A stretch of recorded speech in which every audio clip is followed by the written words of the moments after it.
First and foremost, I want to give all honor and glory to the Most High God, Yahweh. We do so by Hashem Yahushai, that's Yahweh, who the word literally calls God. In the name of the Son, Yahushai, who the world is Jesus Christ. Brother,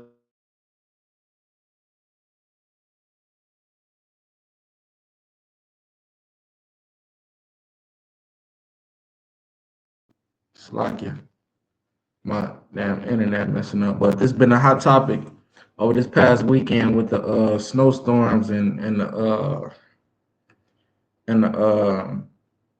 temperature dropping and all of that, right? The below freezing temperatures. So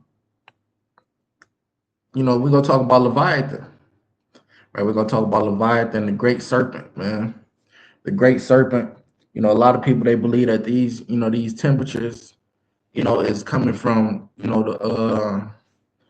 the scientists and the world leaders. They trying to freeze Leviathan or whatever. They trying to freeze them and put them back to sleep or something like that, or whatever it is that they trying to do, right? Through the spirit and power of the Most High.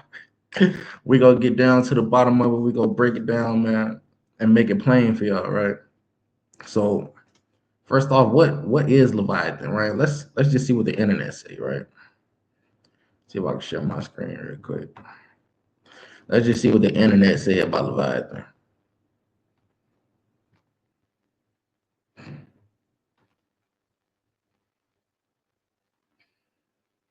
Right. Y'all should be able to see my screen. Right. So I just, did a little Google search, probably what most of y'all didn't did. Y'all probably typed it in on TikTok or whatever, right? Because TikTok be teacher, right? But Leviathan, it says in biblical use, a sea monster identified in different passages with the whale and the crocodile, right? And with the devil article or something. I want to use Wikipedia. Let's use Britannica, right? So Leviathan, right? A lot of, they associate him with a sea monster, right? Some tell like to that. So like, let's get some images before we start reading. Get some Leviathan images. See how people depict them. All right, you see that? That's the Gazella, right? And that's I like how they pull Gazella up, right? Because we're gonna get into it when we're going through the description of Leviathan, right? Yeah, you see, you got all these different depictions of them when they got them with multiple heads and this and that, and just a sea serpent, right? A sea serpent, right, in the ocean, right? So, yeah, with imagination, you can create anything. But let's go back to this Encyclopedia Britannica, right? Leviathan, right? It says Middle Eastern mythology, and it's Leviathan, not mythology, right? Leviathan is actually real, right? He's real. It says Leviathan in Jewish mythology, a primordial sea serpent. Its source is in the pre-biblical Mesopotamian myth, especially that the sea monster of the Ugaritic myth of Baal, right? In the Old Testament, Leviathan appears in Psalm 74:14 as a multi-headed sea serpent that is killed by God and given as food to the Hebrews in the wilderness, right?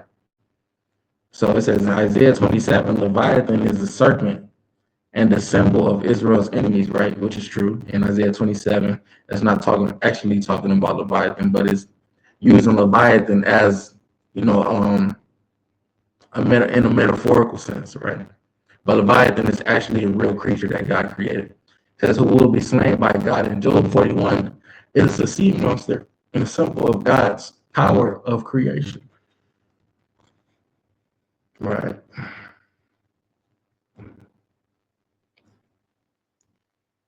Was that it on that? Yeah, okay, yeah, that's it on that. All right. I'm glad, right? So without further ado, man, let's go into the scriptures and see what's going on, right? Let's go to the books. Lock it, man. What's going on?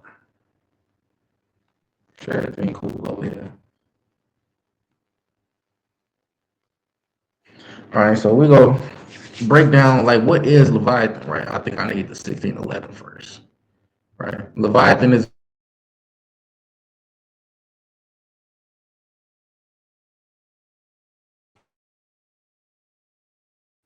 so I get down here and that keep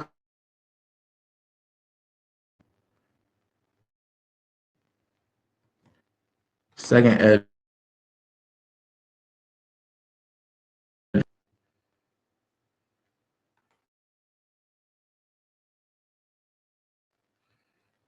Make sure this cool.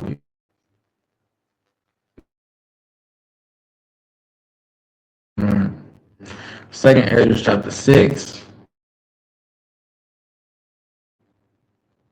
It goes into the creation. It's the second telling of the creation of God, right? That God is basically telling through the angel Uriel to the prophet Esdras or Ezra, as you read about in the Old Testament, right? So he's giving him another telling of the creation, right? And we're gonna go down to verse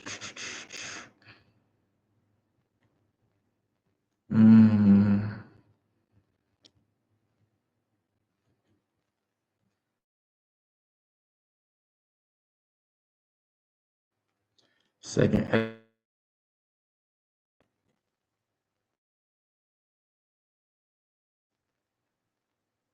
Let's start at that, right?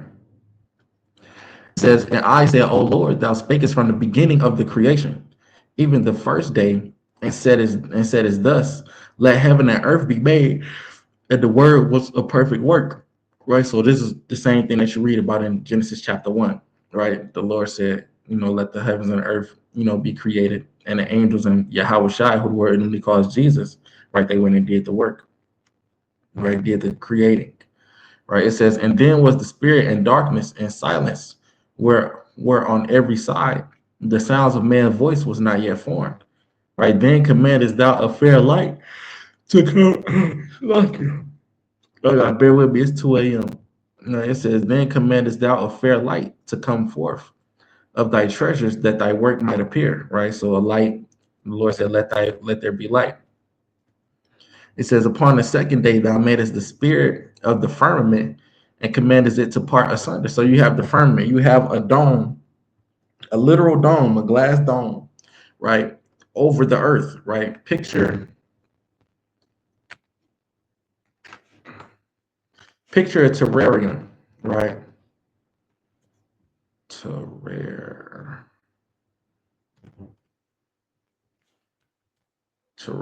right? A glass dome with the civilization on the inside of it, right? With a fully functioning self functioning civilization, right? So something along the lines of like this, right? Where like plants could thrive in it. It's a dome, it's surrounded by a dome, right? Something like this. Like that would be the dome would be the firmament, right? That's I don't know what the hell that was, right? But that's the firmament, right? And we are on the inside of that, right? And the purpose of the firmament was to separate the waters from outside of the firmament from the waters inside of the firmament, right? So outside of the firmament, you have waters, right? Let's go to it. Let's go to the book of Psalms. No, let's go to Genesis first. Genesis 1. All right. Just to get the account. Genesis 1 and 6. And God said, let there be a firmament in the midst of the waters, and let it divide the waters from the waters, right? So a firmament in the middle of the waters, and let it divide the waters from above and the waters from below. It said, and God made the firmament and divided the waters which were under the firmament from the waters which were above the firmament. It was so, right? Let's also go to Psalms 104. because the place where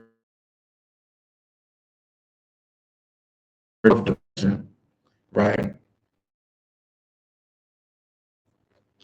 is above those waters that are outside. Psalms 104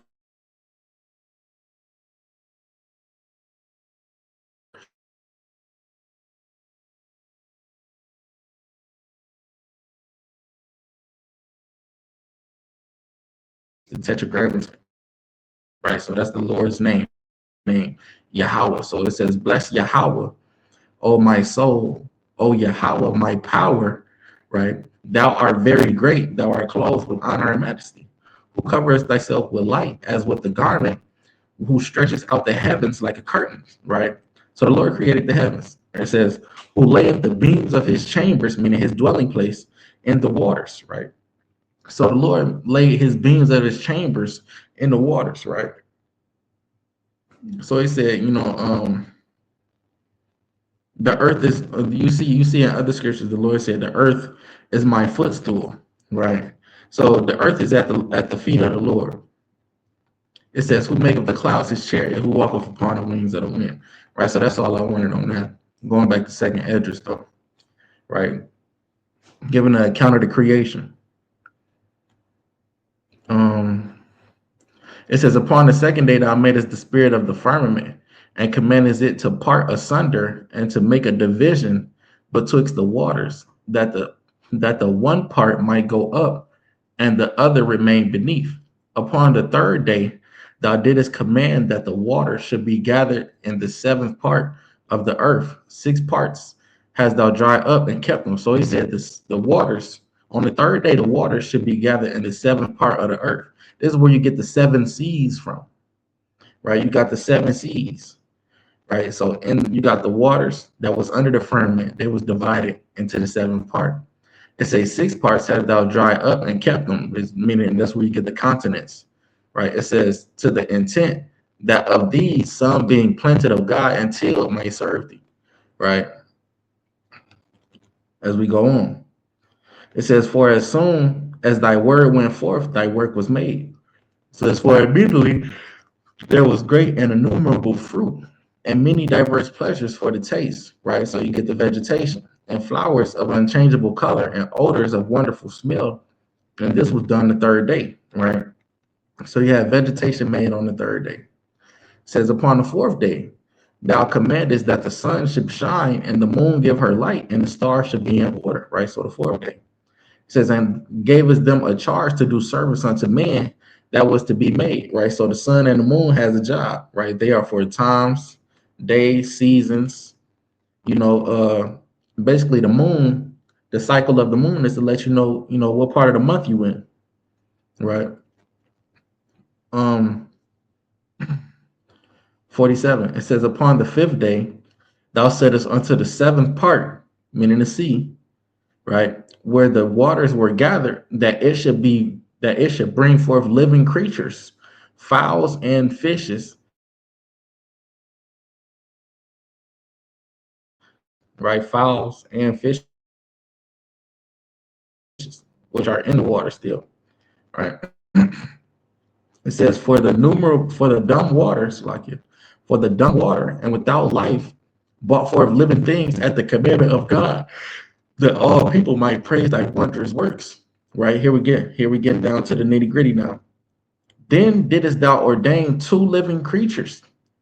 The one thou callest Enoch," right? And Enoch represents Behemoth, right? Enoch represents Behemoth, right? Which we will read about in Job. If this lesson was about Behemoth, we might go into Behemoth if we got time, right? "And the other Leviathan," right? Some people say Enoch is talking about, the humans, right? But that's neither here nor there, right? They say, "And the other Leviathan," right? That's what we're speaking about right now. That's the topic of the conversation. Leviathan. "And did it separate the one from the other, for the seventh part, namely where the water was gathered together, might not hold them both." Right? So Enoch can't dwell in the water, and Leviathan can't dwell on the surface. They can't be around each other. Right? It says 51, unto Enoch thou gavest one part which was dried up the third day. So Enoch was given the land that he should dwell in the same part wherein are 1,000 hills, right? So Enoch is dwelling where 1,000 hills are. That's a dwelling place of Behemoth, right? It says, but unto Leviathan thou gavest the seventh part. So Leviathan, his dwelling place is in the oceans and the seas, right? It says, namely the moist, and has kept him to be devoured of whom thou wilt and when, right? So Leviathan, Leviathan is kept, right, to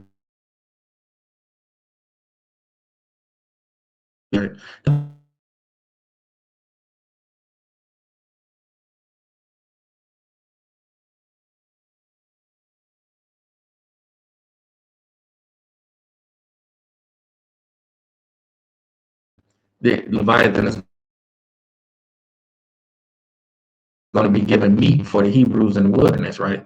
And that hasn't happened yet. It's about the second wilderness, right? Where the Hebrews, the Israelites, right? God's chosen people, the elect, right, will devour Leviathan in the end times, right? So Leviathan can't be killed. He can only be killed by God, right? So there ain't no way that they could freeze them. They can't do none of these things that you think they probably over there trying to do, right? So let's go to the book of Job. So like, yeah, let me check something out real quick. So now that we see what day Leviathan was created, see the oceans, right? Let's go to Job,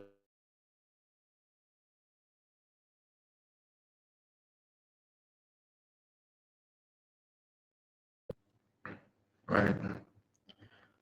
Make sure it's still going. All right, so Job chapter 41, right? And this is basically the Most High showing his power, right? He checking Job and his friends, right? Showing his power. He's naming things that no one else can do but him. So Job 41:1. Canst thou draw out Leviathan with the hook, or his tongue with the cord which thou lettest down? So the Most High is asking a rhetorical question. This is the Most High speaking.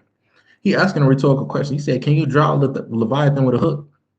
You can't fish Leviathan out the ocean like a damn trout or like a damn bass, a sea bass or something like that. You can't fish him out like a damn swordfish or whatever. You can't do that with Leviathan. You can't put no hook in his jaw and drag him out. You can't do that. He too powerful. He too strong. He's too huge or whatever, man. Right? This is why when we pulled up the pictures of Leviathan, right? I said picture like a Godzilla or like something way more terrible, right? Because Godzilla is just like man's imagination from the description of Leviathan, right? You got to use the Most High's imagination, which we can't because our thoughts is not his thoughts. So you got to picture something way more damn terrible, right?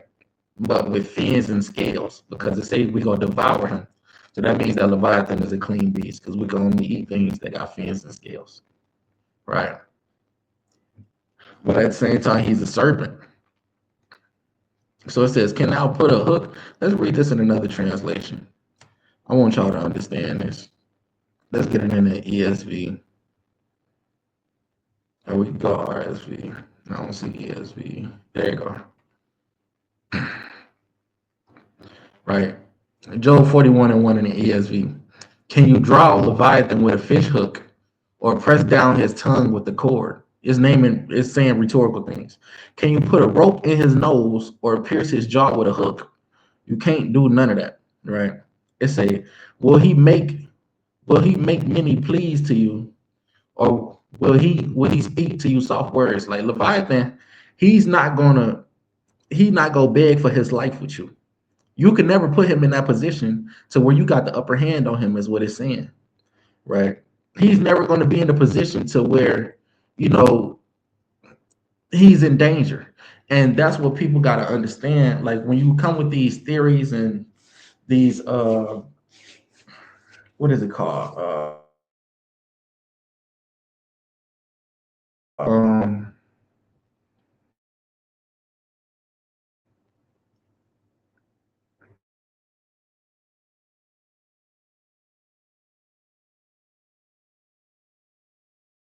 God, what the hell is when you come with these ideas or whatever, right? I don't know, but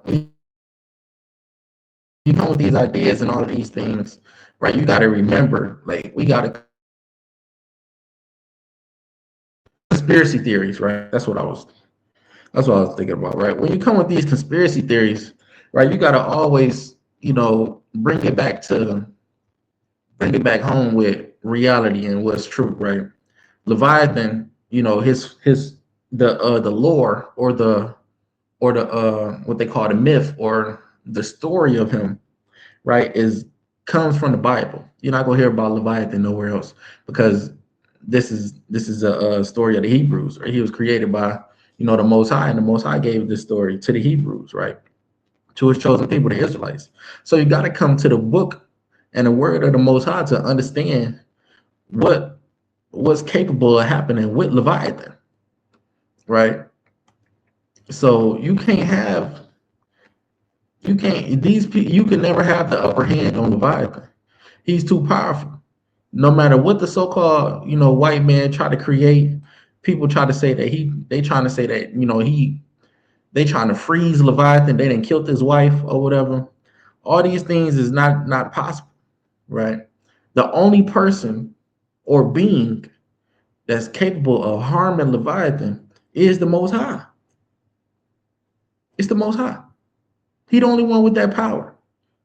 The Lord didn't make Leviathan to be subdued, by the average mere man, right? They got this movie finna come out with the damn, what is it, the Odyssey, right? Come out later this year, and I think his name, the dude that starring it, Matt Damon, but he playing Odysseus or something like that. I think that's the name, Odysseus.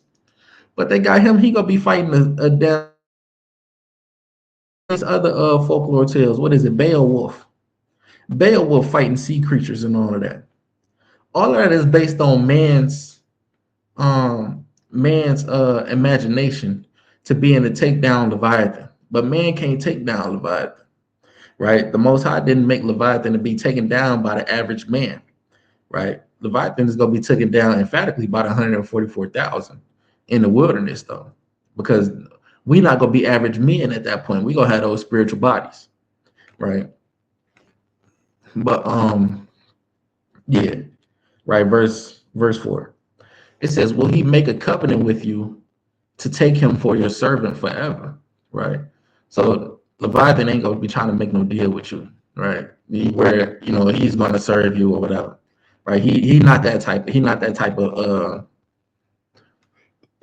he not that type.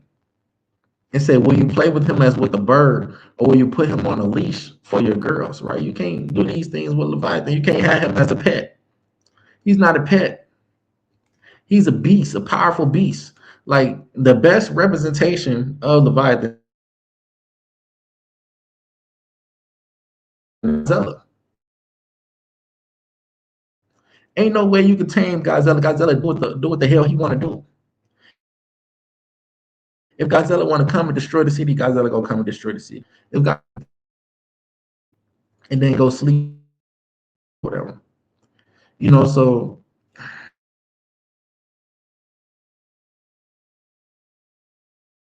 now you may have it.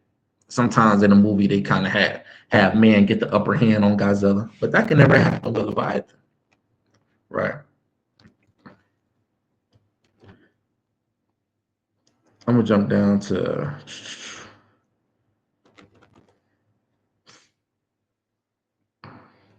verse 9, right?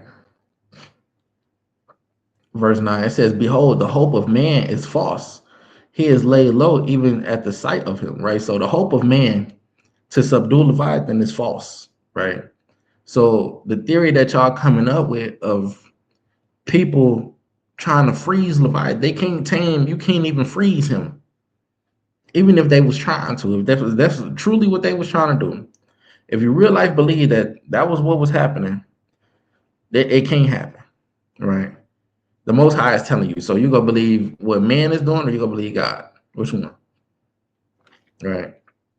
They say the hope of man is false. So they couldn't even do it if they wanted to. Verse 10, no one is so fierce that he dares to stir him up. So nobody is bold enough to even go after him. Yeah, people make movies about it, but you can't. I'm just keep it playing. You can't fuck with Leviathan, man. Right? It says, who then is he who can stand before me? Right? So the Most High saying, can't nobody fuck with Leviathan. I created him. He a pet to me. He a whatever. So the Most High saying is, who the hell can stand before me then? That's just how powerful the Most High is. You can't stand before something I created. How the hell you expect to stand before me? It says, who has first given to me that I should repay him? Whatever is under the whole heaven is mine. So the Most High saying everything that's under the heaven, everything that's under the firmament is mine. Everything I created, Leviathan, Behemoth, the human race, the animals, the fishes, the birds, whatever, everything is mine. I created everything. It said, I will not keep silence concerning his limbs of his mighty strength or his goodly frame. So now it's going to get into the description, right?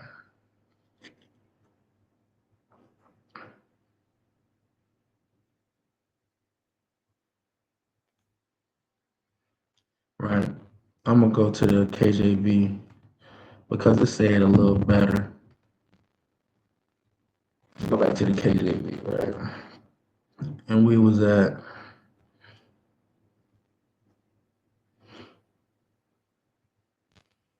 right verse 13. Who can discover the face of his garment, or who can come to him with his double bridle?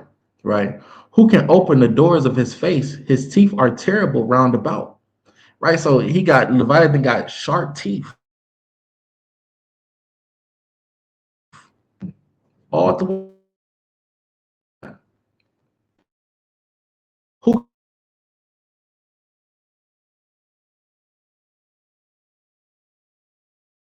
right? And say they are his pride.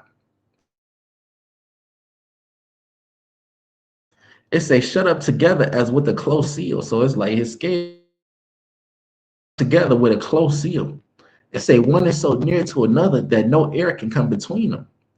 Right. So he got some thick scales. It's like armor. Right. It's like armor. That's why I said, Godzilla would be like a perfect representation. Look at the scales on him. Right. Spikes on his back. He dwell in the water. That's why you got to know the Bible to be in Hollywood. To be in Hollywood, you got to know the Bible. But they went off on it, with that because he's supposed to have fins, right? Leviathan got fins. Godzilla got fins. He just like a damn evil monster or something.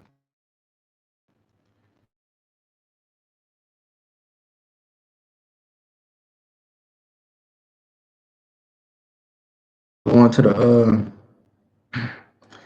it says, by his neesings a light doth shine, and his eyes are like the eyelids of the morning. So his eyes, they shine bright, right? It say, out of his mouth go burning lamps and sparks of fire leap out. So Leviathan, he could breathe fire. This is where they got, the depiction of Godzilla. I believe they probably got Godzilla breathing fire.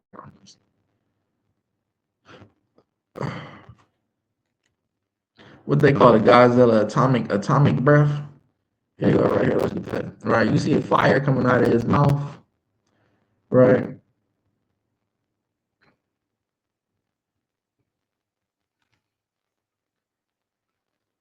It says, out of his mouth go burning lamps, and sparks of fire leap out.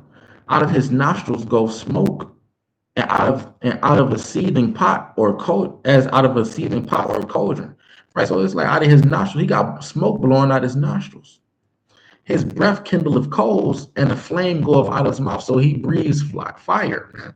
They call it what Godzilla do. They call it atomic breath. Let me see if I can find it.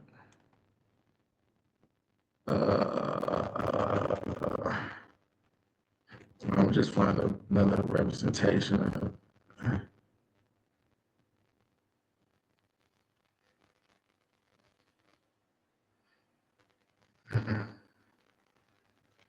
Ain't got no breathing no fire. Let me scroll up and do this.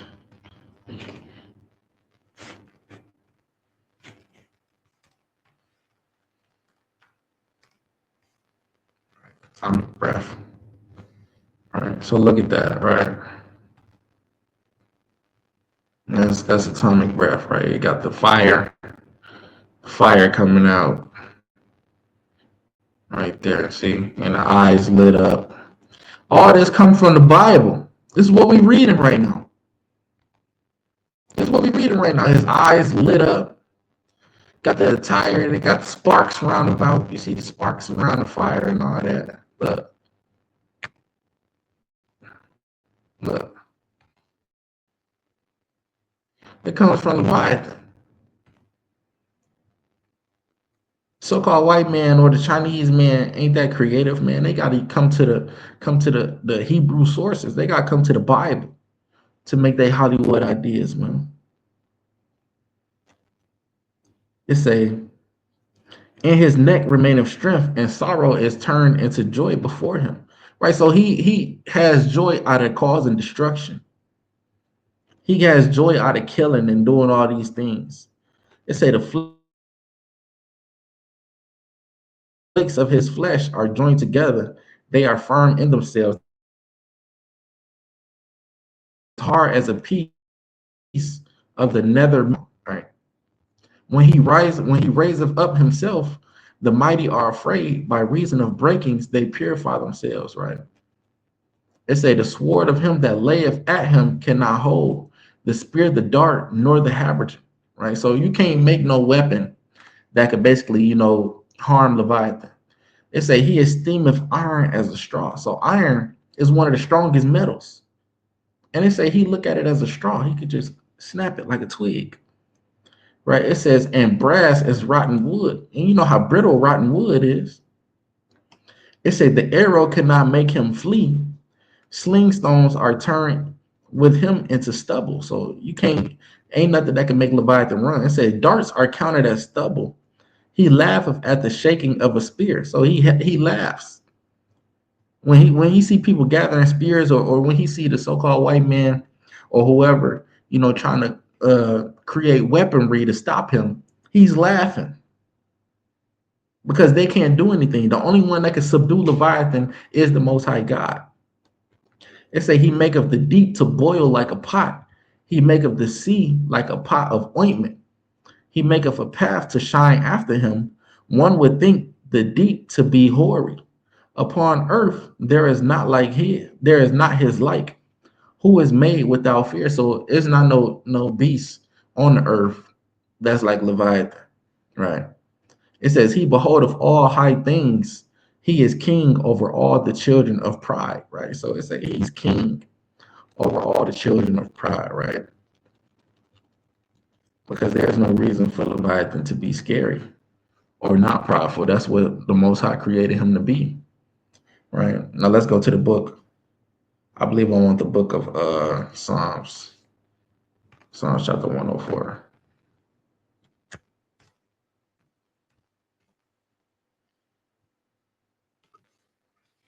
Right, and Leviathan, he's being saved for the last days, right? Before the when all hell breaks loose in the midst of World War III, and when in the day of the Lord, right? Leviathan is going to be woken up and risen up. He's going to be woken up and risen up, and the Lord is going to use Leviathan, for part of his destruction. We're going to get into that, right? Psalms 104 and 25.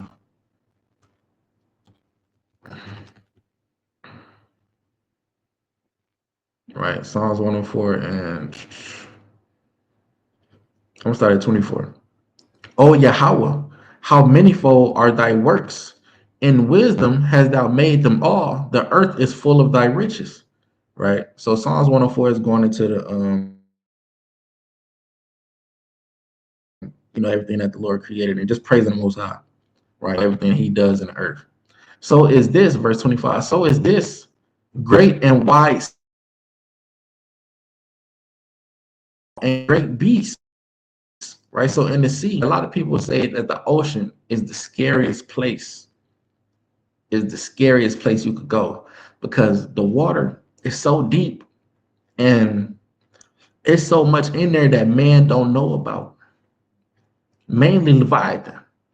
right? But there's so much in there that man don't know about. You got other sea creatures in there, right? The damn giant squid or whatever, big ass sharks, and all of that, right? That the Most High didn't created.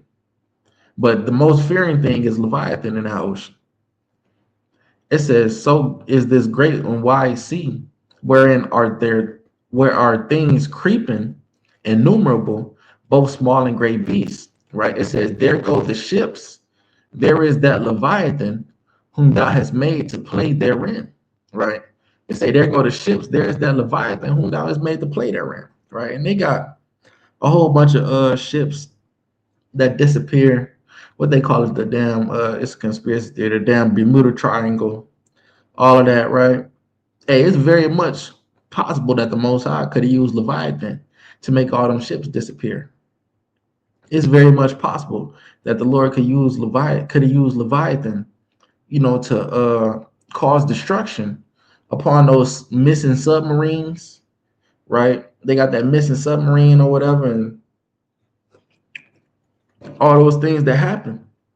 The Lord could use Leviathan. The Lord got to feed Leviathan too, right? The Lord got to Leviathan got to eat too,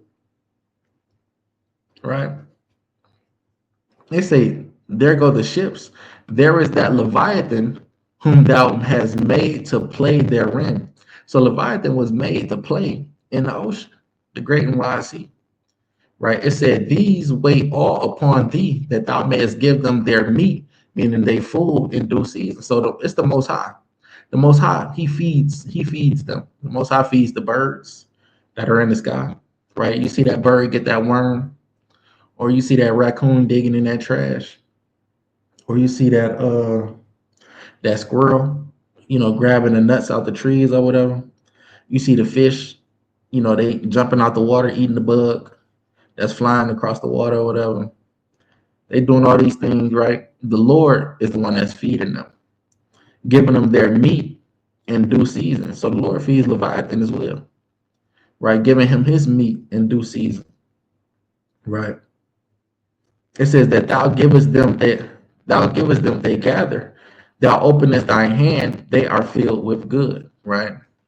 So the Lord provides for Leviathan his meals and all of that. So, like I was saying,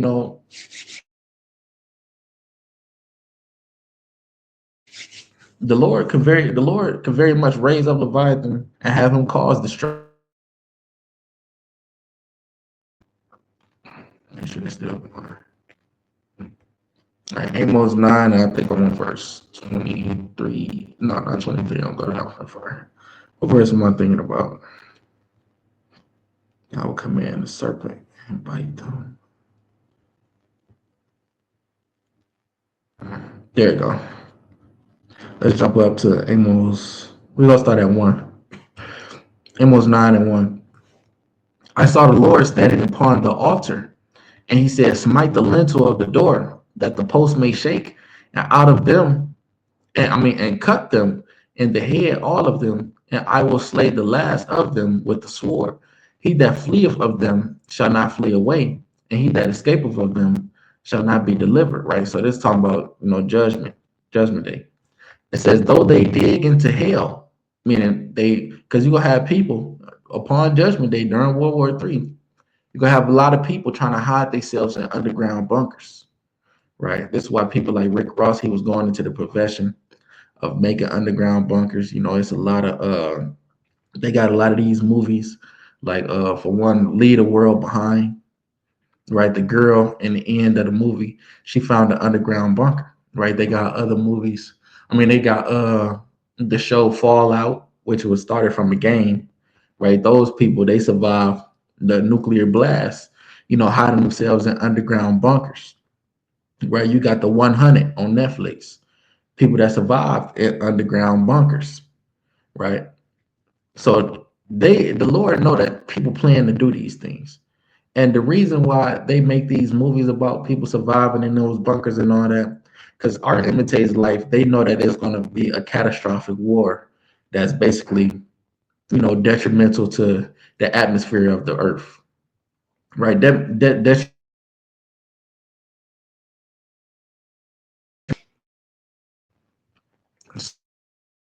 So you're gonna have a lot of people hungry. That's why the Lord says, though they dig into hell, meaning though they dig underground, right?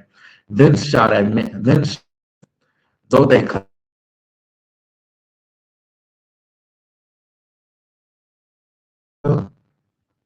high in the sky, right? So like it, right? It said though they climb up to heaven, this will I bring them down, right? The Lord is basically saying, wherever you try to hide in the day of my judgment, I'm going to find you, right? There's not going to be no escape from the judgment that I have for you. It says, though they hide themselves in the top of Carmel, which is a mountain, I will search and take them out thence. And though they be hid from my sight in the bottom of the sea. So you might even have people try to hide in the bottom of the sea, right? They got what's that movie? Deep Blue Sea. Under a sub that came out with the girl that starred in Twilight. I think it's called Underwater, and she worked at an underground. A sub sea level research facility. You even got the Meg movie, right? The Meg movie where they got the sub sea level research facility. So you're gonna have people hiding in the bottom of the seas. It says, "Thence will I command the serpent." Who is the serpent? That's talking about Leviathan. The Lord could,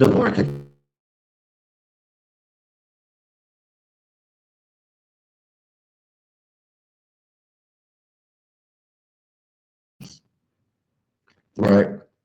Because it's the Most High. He's controlled by the Most High ultimately, right? So if the Most High wanted the people to freeze Leviathan, which they can't. It would happen, right? It would happen. They would have been had him, but they can't do that, right? Because Leviathan is controlled by the Most High, because the Most High is the only one that can subdue him, right? So, yeah. Now let's go to Psalm 74,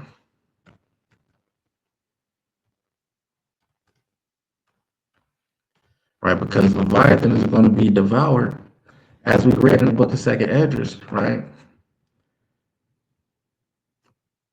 Second Esdras 6:52. But unto Leviathan thou gavest the seven part, meaning the seas, namely the moist, and has kept him to be devoured, of whom thou wilt and win, right? So he's going to be devoured. Who is he going to be devoured by? Let's go to Psalm 74:14. Let's start at verse 12. It says, "For God is my king of old, working salvation in the midst of the earth. Thou didst divide the sea by thy strength. Thou breakest the heads of the dragons in the waters," right? "Thou breakest the heads of Leviathan in pieces, and gavest him to be meat to the people inhabiting the wilderness," right? So who are the people that are going to be inhabiting the wilderness? Those are the children of Israel, right? Let's go to the book of Ezekiel. Ezekiel chapter 20, I believe. Wrap up with these. Right. Ezekiel chapter 20, and I think I'm on verse 30, 33. Right. It says, "As I live, saith the Lord God, surely with a mighty hand and with the stretched out arm and with fury poured out will I rule over you," right? "And I will bring you out from the people." And this talk about the Lord restoring Israel, right? Restoring the Israelites out of captivity, right? Because right now we in captivity, the blacks, Hispanics, Native Americans, Seminole Indians, right? Of Negro and indigenous descent, right? We are God's chosen people. We are the Israelites, and we are currently in the land of our captivity. We're in the land where we were slaves at, right? So the Lord is going to gather us up out of this land and restore us back to our homeland, Israel, where we came from. Right? It says, "And I will bring you out from the people," meaning he's going to take us from where we are and will gather you out of the countries where you are scattered, because we scatter all throughout the face of the earth. But the bulk of us, the majority of us, are over here in the Western Hemisphere. It says, "With a mighty hand and with a stretched out arm and with fury poured out. And I will bring you in." That this The wilderness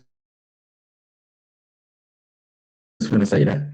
It says, and there will I plead with you face to face, right? So the Lord is going to bring us into the wilderness with your fathers of Egypt, so will I plead with you, saith the Lord God. So he said he's going to do the same thing as he did back then in the time of the Exodus, right? And I will cause you to pass under the rod, and I will bring you into the bond of the covenant, right? So we're going to be brought into the bond of the covenant while we be in the wilderness. And we also go subdue Leviathan while we're in the wilderness, as we just read in Psalm 74, right? Just to show that the children of Israel are going to be the ones in the wilderness. Let's go to Jeremiah 16.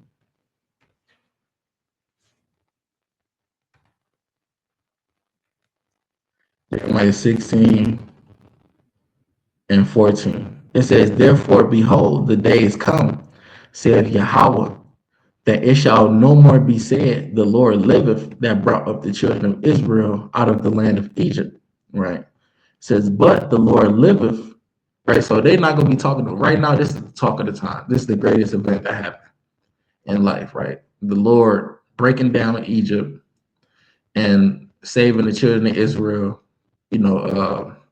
right after the 10 plagues, leading them through the wilderness, splitting the Red Sea through the hand of the prophet Moses, right? So this is one of the greatest acts that the Lord did. But the Lord said they no longer going to be talking about that no more, because the Lord is going to do another great act. And that's going to be the current great act that the Lord is going to be talking, that everybody is going to associate with the Most High. It says, but the Lord liveth, that I brought up the children of Israel from the land of the north, right? And that land of the north is talking about America. It says, and from all the lands whether he had driven them. So they're going to be gathered. The children of Israel are going to be gathered from all the lands where he scattered us to. Same thing we just read in Ezekiel. And I will bring them again into their land that I have gave unto their fathers, right? So the children of Israel will be those in the wilderness. The children of Israel go eat Leviathan in the wilderness, man. We get down. We love a fish fry, right? We love us a little fish fry. We might even do a Leviathan boil.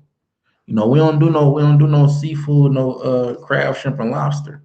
But we might put Leviathan and do a Leviathan boil in that wilderness. Lord willing, I'm of that number to see that, right? But I want to give all honor and glory to the Most High God, Yahweh, by Hashem Yahushua. Lord willing, you was edified. All right, Lord willing, you got the breakdown on Leviathan, right? I'm safe. Keep the commandments, keep the faith. Shalom.